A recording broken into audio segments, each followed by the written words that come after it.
कह मुनि सुनु रघुबीर कृपाला, शंकर मानस राज मराला।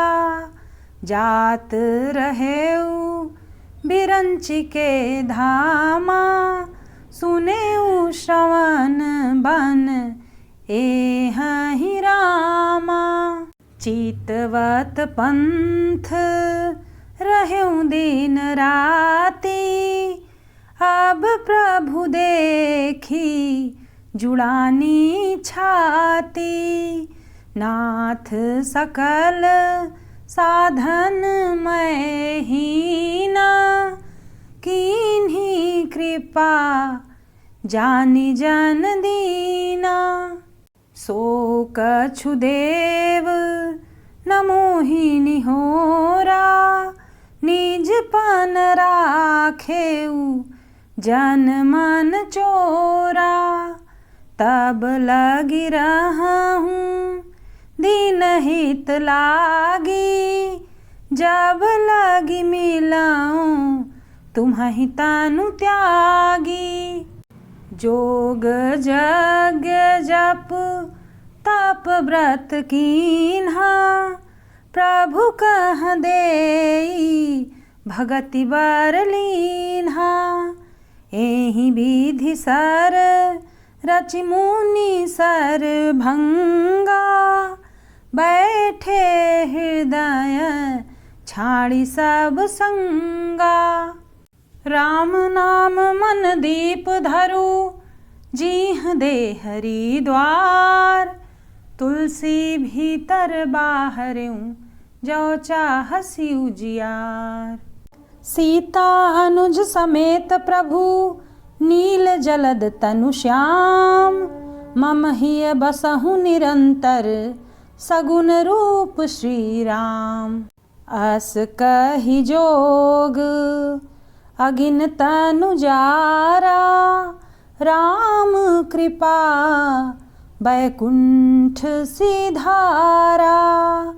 ताते मुनि हरि लीन न भयउ, प्रथम ही भेद भगति बर लायऊ।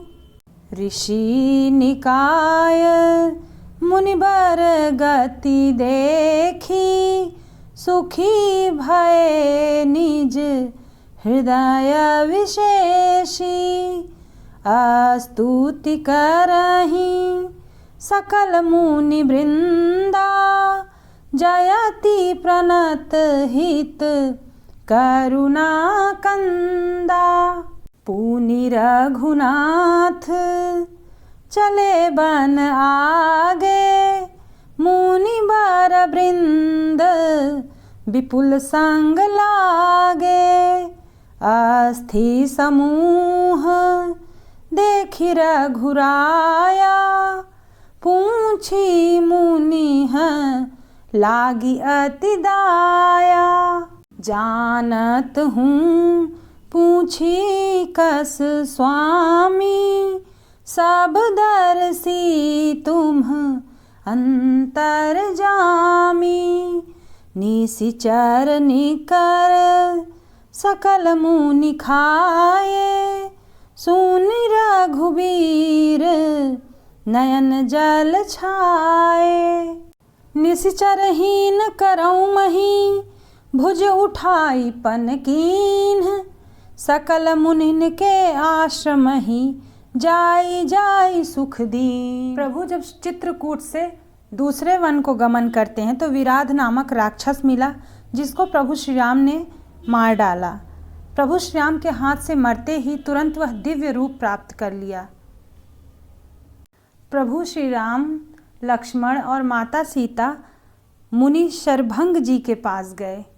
प्रभु का मुख कमल देखकर मुनि श्रेष्ठ के नेत्र रूपी भंवरे आदरपूर्वक उसका पान करने लगे और शरभंग जी का जीवन धन्य हो गया।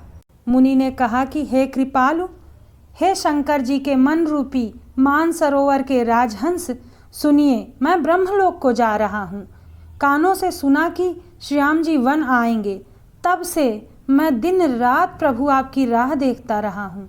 अब प्रभु को देखकर मेरी छाती शीतल हो गई। हे प्रभु, मैं सब साधनों से हीन हूँ। आपने अपना दीन सेवक जानकर मुझ पर कृपा की है। योग, यज्ञ, जप, तप जो कुछ मुनि ने किया था सब प्रभु को समर्पण करके बदले में भक्ति का वरदान ले लिया।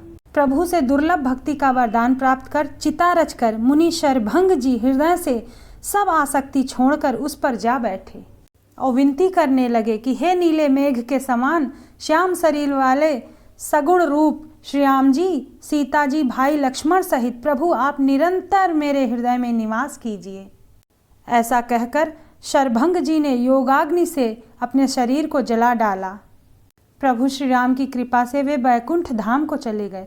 मुनि भगवान में लीन इसलिए नहीं हुए क्योंकि उन्होंने पहले ही भेद भक्ति का वर ले लिया था।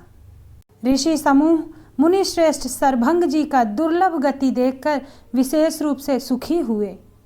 समस्त मुनिगण श्री राम जी की स्तुति करने लगे और कहने लगे, हे शरणागत के हितकारी करुणाकंद, आपकी जय हो। फिर प्रभु आगे बढ़ने लगे। श्रेष्ठ मुनियों के बहुत से समूह उनके साथ हो लिए। उनको सामने हड्डियों का ढेर देखकर श्री राम जी को बड़ी दया आई। उन्होंने मुनियों से पूछा कि ये सब किसके हैं। मुनियों ने कहा, हे स्वामी, आप सर्वदर्शी, सर्वज्ञ और अंतर्यामी हैं, सबके हृदय के जानने वाले हैं। जानते हुए भी अनजान की तरह हमसे कैसे पूछ रहे हैं। राक्षसों के दलों ने इन मुनियों को खा डाला है। ये सब उन्हीं की हड्डियां हैं। ये सुनते ही रघुवीर के नेत्रों में जल छा गया। प्रभु श्री राम ने भुजा उठाकर प्रण किया कि मैं पृथ्वी को राक्षसों से रहित कर दूंगा। फिर समस्त मुनियों के आश्रम में जा जाकर दर्शन और उनको सुख दिया करूंगा। तुलसीदास कृत रामचरितमानस की अर्थ सहित ये वीडियोस आपको पसंद आ रही तो प्लीज़ चैनल को लाइक सब्सक्राइब करिएगा। Thank you for watching.